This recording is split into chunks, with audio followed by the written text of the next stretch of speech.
Hello दोस्तों, मैं इंद्राक्ष sir आपके अपने यूट्यूब चैनल एग्जाम परीक्षा IQ में स्वागत करता हूं। दोस्तों, बीपीएससी जो बिहार लोक सेवा आयोग है उससे जो है रिलेटेड न्यूज है दोस्तों। वहां से एक प्रेस विज्ञप्ति जारी हुई है, उसमें देखते हैं हम लोग क्या क्या है न्यूज, ठीक है। और क्या क्या है मतलब इसमें नेगेटिव मार्किंग भी हो गई है, देखते हैं कैसे क्या मामला है, देखते हैं हम लोग दोस्तों, इसकी पूरी जानकारी पढ़ते हैं। ओके, देखते हैं दोस्तों।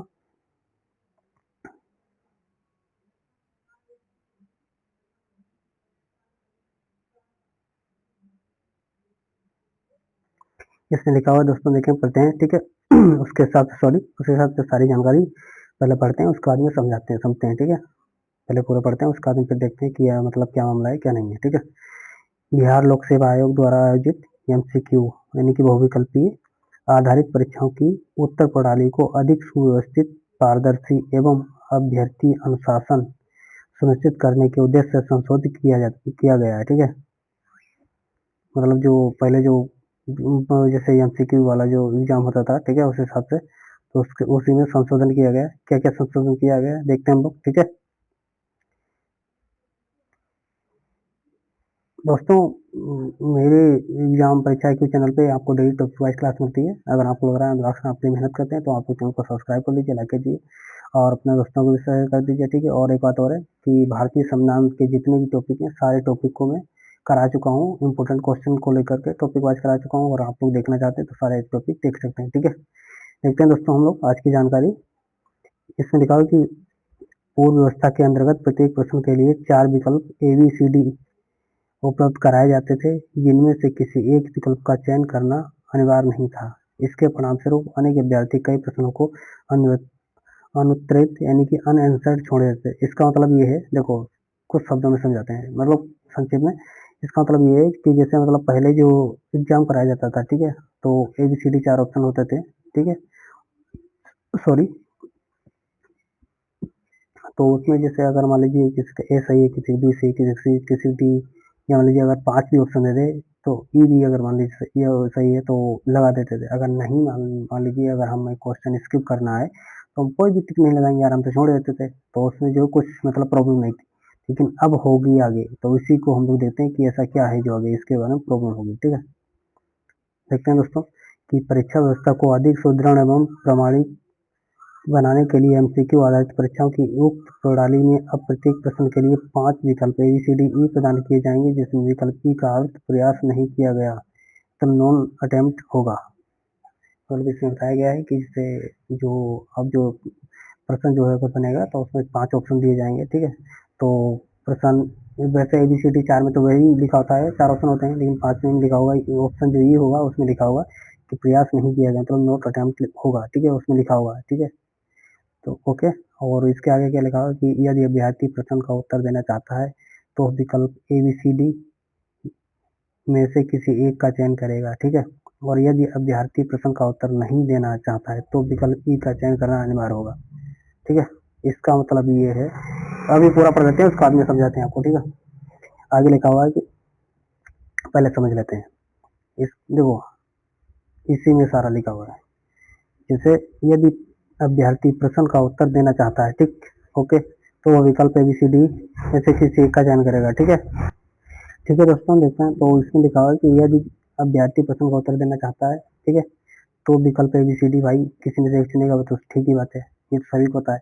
लेकिन इसमें ये भी BPSC ने एक नया मतलब नियम अपना दिया। पहले BPSC में क्या होता था, कोई भी एग्जाम होता था तो ABCD और ई ऑप्शन था, ठीक। तो इसमें 3 ऑप्शन तो ऐसा था जिससे से आंसर होता था। चौथे डी में ये होता था कि एक से अधिक, और ई में क्या होता था कि इनमें से कोई नहीं, इस हिसाब से होता था, ठीक। लेकिन अब क्या होगा, अब इन्होंने रखा है कि जो ऑप्शन ई होगा उसका मतलब ये होगा, ठीक है, उसका मतलब ये होगा कि नॉट अटेम्प्ट होगा, ठीक है। तो लेकिन इसमें ये भी इन्होंने कर रखा है कि पहले जो था मतलब ऑप्शन जो 4 ऑप्शन जो 5 ऑप्शन तो 5 ये पहले भी रखते थे, अब भी रखेंगे, ABCDE, अभी ऑप्शन 5 ही रखे जाएंगे। लेकिन पहले क्या था कि अगर मान लीजिए 5 ऑप्शन है, ठीक, अगर आपको कोई भी क्वेश्चन नहीं आ रहा है, ठीक है, तो आप लोग इसका क्वेश्चन को स्किप कर सकते थे, ठीक। लेकिन अब ऐसा नहीं होगा BPSC में। BPSC का एग्जाम जो भी देगा मतलब बिहार लोक सेवा आयोग में, ठीक है। तो अब ऐसा नहीं हुआ भाई, अभी तो जो टीचिंग वाला एग्जाम वो भी तो बीपीएससी करा रहे हैं ना, तो सारे एग्जाम यदि करा जाएंगे उसमें, तो जो मतलब पहले जो नियम था कि आप 5 ऑप्शन थे लेकिन आप उसको स्किप कर सकते थे, भाई कोई भी क्वेश्चन नहीं आ रहा है स्किप कर दो। लेकिन अब ऐसा नहीं हो, अब क्या होगा, ऑप्शन ई में जो है आपको टिक करना ही होगा। अगर आप टिक नहीं करेंगे तो उसका क्या होगा, देखो इसमें साफ लिखा हुआ है, यदि अभ्यर्थी प्रश्न का उत्तर नहीं देना चाहता तो विकल्प ई का चयन करना अनिवार्य होगा। देखो पूरा साफ से लिखा है कि यदि विद्यार्थी option A B C D इन चारों में से अगर ऑप्शन में से मतलब आप आंसर नहीं देना चाहते हैं तो ऑप्शन ई जो दिया हुआ है उसको आपको टिक करना अनिवार्य होगा। अगर आप टिक अनिवार्य नहीं करते हैं तो उसका परिणाम क्या होगा, नीचे लिखा हुआ पढ़ते हैं।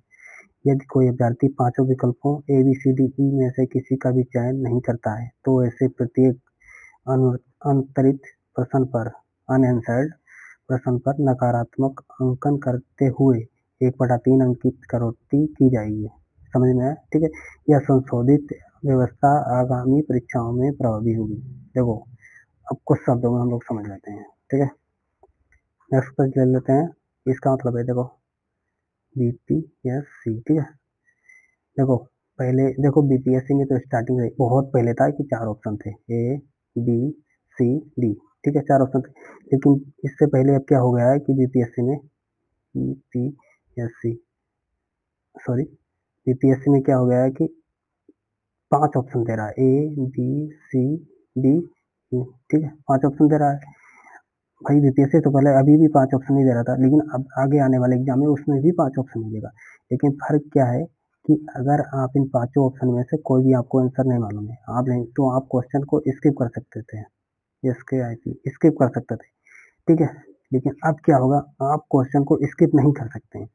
आपको अगर इन चारों में से अगर आंसर नहीं पता है तो आपको पांचवा ऑप्शन जो ई है उस पर टिक लगाना ही होगा। अगर आप टिक नहीं लगाते हैं तो आपको निगेटिव मार्किंग 1/3 कट जाएगा, याद रखना।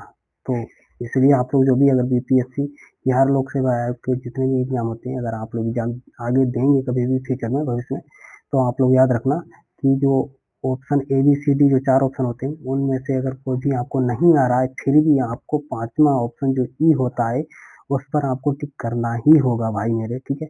अगर आप नहीं करते हैं, स्किप कर देते हैं, मतलब ये समझ लो कि पहले जैसे मान लीजिए कोई भी हम लोग मान लीजिए कोई भी एग्जाम देने गए, 4 option A B C D BPSC मतलब बिहार लोक सेवा आयोग का कोई भी एग्जाम हम लोग देने गए, ठीक है, टीचर का ही मान लो, हम लोग टीचर की वजह से तैयारी करते टीचर का मान लो, ठीक है, देने गए तो हमको क्वेश्चन नहीं आ रहा है तो हम लोग स्किप कर दिए, क्वेश्चन छोड़ दिए हम लोग, मतलब उसका गोला नहीं भरते हैं, ठीक, कोई भी गोला नहीं भरते। लेकिन अब क्या इसने रूल कर दिया है कि अगर आपको मतलब कोई भी क्वेश्चन एक है, ठीक है, और उसके अगर 5 ऑप्शन है ए बी सी डी ई है, अगर इन चारों ऑप्शन में से कोई नहीं आ रहा है तो आपको जो पांचवा ऑप्शन है ऑप्शन ई, तो इस पर आपको टिक करके घोला भरना ही होगा, ठीक है। अगर आप इसको नहीं भरेंगे तो आपको आपका जो अंक जो है 1/3 वो कट हो जाएगा, ठीक। चाहे आंसर गलत हो सही हो, मतलब आपको अगर आंसर सही है तो भाई इन हिसाब से जिसका आंसर सही वो लगाओ, अगर नहीं मालूम है आपको उस क्वेश्चन का आंसर कोई भी, तो आपको उसका ऑप्शन जो ई होगा उसको आपको भरना ही अनिवार्य है, ठीक है। इतना याद रखना, ठीक है। यही है बस, और कुछ नहीं है, ठीक है। ठीक है दोस्तों, तो हम लोग आज के लिए इतना रखते हैं, मिलते हैं नेक्स्ट क्लास में। आप लोगों का बहुत बहुत धन्यवाद दोस्तों। और एक बात और है, अगर आप लोग चाहते हैं कि टॉपिक वाइज क्लास आपको डेली मिलती रहे तो हमारा चैनल एग्जाम परीक्षा की उसे सब्सक्राइब कर लीजिए, लाइक कीजिए, अपने दोस्तों को शेयर कर दीजिए, ठीक है, क्योंकि आपको डेली टॉपिक वाइज क्लास ऐसा ही मिलती रहेगी। ओके, ठीक है दोस्तों, मिलते हैं नेक्स्ट क्लास में। आप लोगों का बहुत बहुत धन्यवाद दोस्तों।